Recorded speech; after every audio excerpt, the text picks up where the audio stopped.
Ended up with 5 innings on 94 pitches. Threw more sinkers today than he has in a while. Threw 50 fastballs, 19 curveballs, 19 splits, 6 sliders. Had a good mix of pitches. Attacked the strike zone. Did have 3 walks, but he attacked the strike zone. He attacked the strike zone in the bottom of the zone, which is a big key for him. The bullpen came in. Shaw did a nice job. Got his inning in. Lambert had a clean inning. Peralta got us a third, and then Bummer did a really good job of cleaning out Peralta's inning and coming back out and closing it out on the offensive side. 3 homers. Sosa, Moncada with a big homer. Benny with another homer. That's three of the last 5 days, showing a little power there. Eloy four times on base. Robert 2 doubles.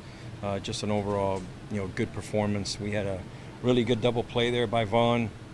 Made a mistake there at third base, but got caught in between hops there. But overall, it was a really good game. Great play out there by Thompson as well. So overall, not real happy with the walks. I think we had 8, but for the most part, it was a pretty clean game. Lee did a nice job behind the plate, blocked some pitches. He seems to have the characteristics that we're looking for to lead from back there.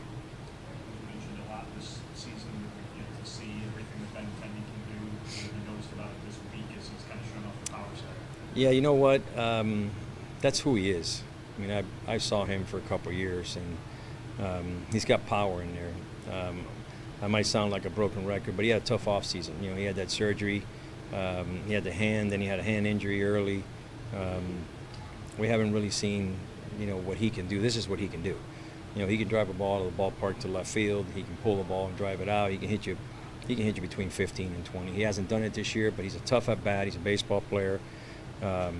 Plays to win every night, knows what he's doing, takes his walks. I think Benny's best years with the White Sox are ahead of him for sure. Just talking about the past, just that one big inning kind of thing. What were the pitches and what was able to do tonight to make the big? Yeah, he used his fastball, and he didn't dominate, the game with off-speed pitches. He's got a good fastball. He's got a good sinker, and he's got the capabilities of pitching down in the zone, keeping the ball on the ground, and minimizing damage, and minimizing slug. And this is what he did today. He ran his pitch count up a little bit. I like to call it game management. You come out, he strikes Rooker out.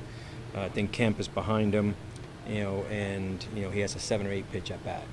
And those are the things that we already spoke about, and we spoke about during the game. And those are the at bats that you got to just go right at them. You might get a first pitch ground ball to second base, and you got 5 pitches and 2 outs. Instead of running up a 7 or 8 pitch at bat, which ends up running your pitch count up, and you're out of the game in the 5th as opposed to standing on the mound in the 7th. And I asked him to do that. I said, go back and look at, 4 or 5 at bats that, with the lead like we had, you probably could economize some pitches. And get back to me tomorrow and see what we got. Because I saw a few of those, and I just prefer. I think with Kemp he went 2-0, and then he started going at him, and in that situation right there, Kemp's a pretty good hitter, but it doesn't mean anything. It just means go right at him. Maybe he squares one up right at the second baseman. You got 2 outs on 5 pitches. Those are the little things that I think we have to clean up so we can take these guys into the 7th inning. But overall, it was a really good performance. Tucson, you mentioned the increase in the sinker usage. Was that about playing with strengths, or? That's exactly what it is. I mean, we talked about it. We talked about it with Corey as well. Calling the game is probably based on 3 things. Which is the scoreboard, his strengths, the pitcher's strengths, and game planning.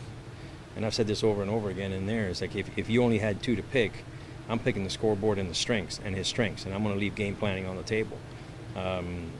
It's just because a lot of things happen during the game that you can use to your advantage to economize some pitches. I mean, the key is you're going to have your struggles. You're going to have your innings of crisis, and that's just, you're not going to be able to avoid that. You're going to have 1 or 2, regardless. But so the other innings, you got to really economize some pitches as opposed to getting into deep counts. So those are the challenges that that we're challenging these guys with, and go back and look at it and see where you could have saved some of those pitches, and would have allowed you to be in the game in the 7th inning.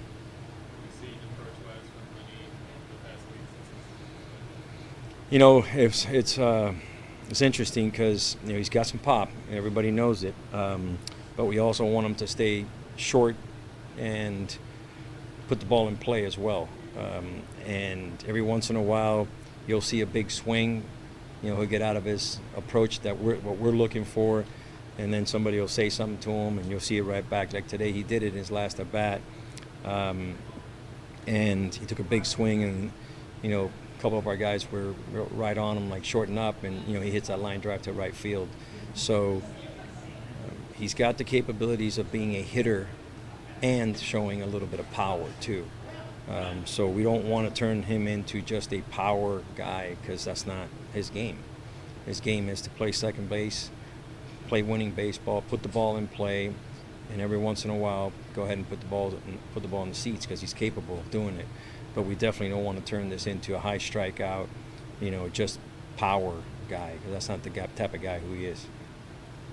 You mentioned the one error and wanting to economize pitches a little bit, but other than that, how close was this to kind of fundamentally sound, ideal sort of game you want to see?